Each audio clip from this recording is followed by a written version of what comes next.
Happy holidays, everyone, and Merry Christmas Eve. I'm going to be showing you some brief videos that has been going on about the FDA and their updates. And it's some brief videos here. It is the holidays, so not going to be too long with the video. And also, thanks to my subscriber, got a new subscriber. Hey, thanks for subscribing and thanks for tuning in. And so we need to tap into the FDA and pay more attention to what they got going on. Also, a lot of the things that's going to happen is going to be next year that's going to take place, especially with the vaccines. And I'm going to go over that in another video.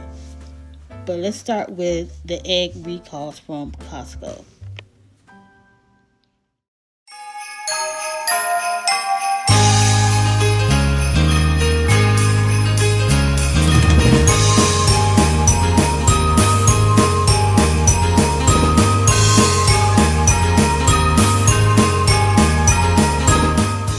The FDA escalates the recall of Costco eggs and includes risk of severe illness.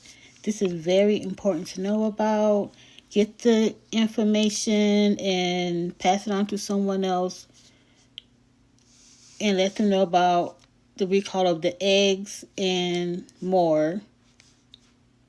And here is a brief video about the recall. We ready? I need to get me a new phone. You need to trade in that old busted up phone. You can get you a brand new iPhone 16 Pro from T-Mobile. It's on them. At T-Mobile, it's better over here. Families save 20% every month. What a deal. To all you new and existing customers, trade in your busted old phone and T-Mobile will give you a brand new iPhone 16 Pro with Apple Intelligence on us. Plus, families can save 20%. I made it the commercial. Food recalls, this time over salmonella fears in eggs and cucumbers. Eva Pilgrim is here with the details on that. Eva, good morning. Good morning. We had two major salmonella recalls affecting two totally different types of food. One eggs, the other cucumbers. The eggs from Costco, sold under the Kirkland brand, organic pasture-raised 24 count. They were sold at 25 locations across several southern states. In total, more than 10,000 packages have been recalled. To see if your eggs are affected, just look at the side of the carton. Those with the code 327 and a use by date of January 5th are under the recall. The second recall, cucumbers. Now, these are from the distributor Sunfed. These are whole American cucumbers. They were sold between October 12th and November 26th. So far, 68 people have gotten sick across 19 states, 18 people hospitalized. The affected cucumbers have a sticker on them that says Sunfed Mexico. And if you find that you have these recalled eggs or cucumbers, throw them away or take them back to the store for a refund. Also, be sure to clean using hot, soapy water or the dishwasher any of the areas or surfaces that those items touch so as not to spread salmonella.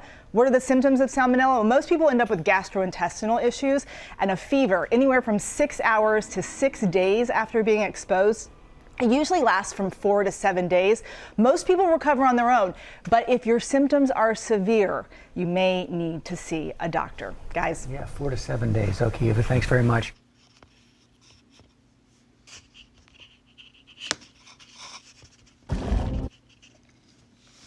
All right, so that is the information about the recall on Costco and cucumbers.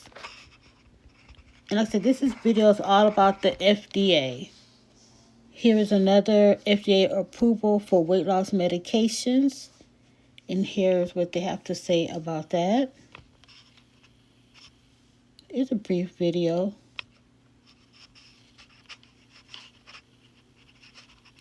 Information about it. Well, no video. It's all good, but this is the medication that they have approved. Okay, there's some information here. You can go to the website.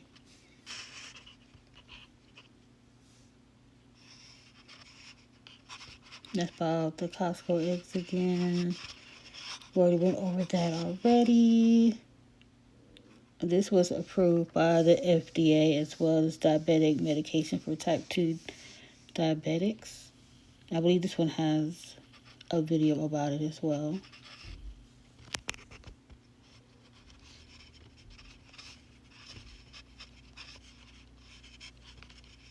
Let's get this together. It's a commercial.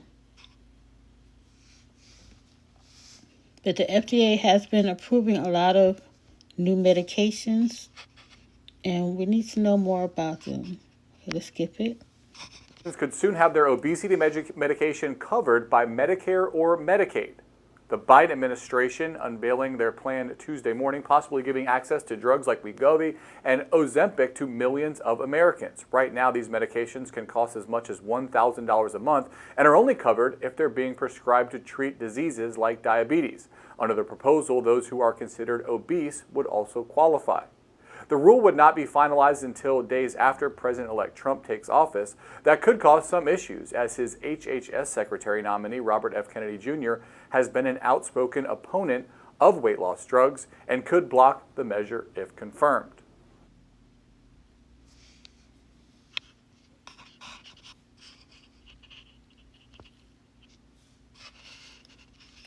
All right, and this is about sleep apnea. The FDA has approved first medication for obstructive sleep apnea. All right, there's a video about this one as well. And it says also can help promote weight loss. Let's see what they have to say about it. It's very interesting. This is the first time I've been hearing about this. So let's go. We want you to start every day with the charge you need.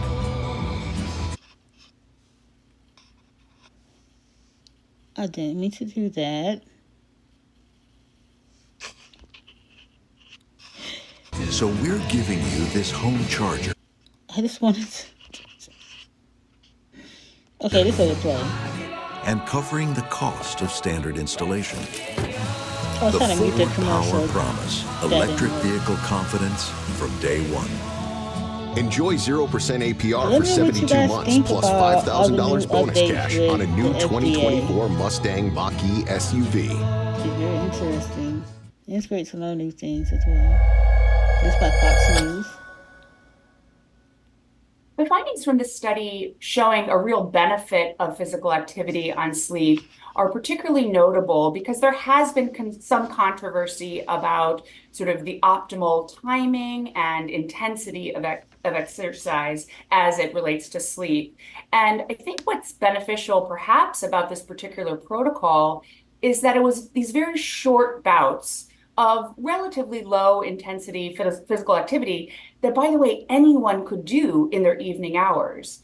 And what I think it really speaks to is the potential harms of extended periods of sedentary activity. And by the way, we already know that being a more sedentary person, being excessively sedentary during the daytime, and this would suggest at night too, has a number of health consequences, including a 30% increased mortality risk. That also makes it harder for the brain to sort of disentangle sort of the pre-bedtime activities from actual bedtime. If you're just sitting on the couch doing nothing for hours at a time prior to bedtime, it's really hard for the brain to distinguish, okay, bed is the time for real rest and restoration. Tiring the body out without causing pain or so much exertion that it becomes stimulating and you become more awake.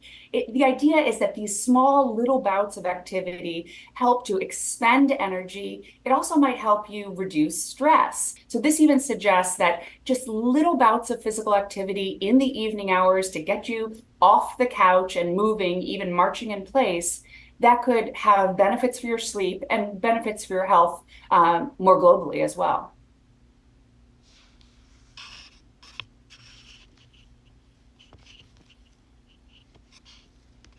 What do you guys think about using sleep apnea to get more rest?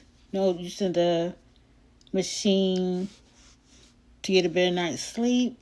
Do you think it is something similar to taking, sleep medication to get a good night's sleep? It's about the same situation, or you think that this is a better option to do it this way.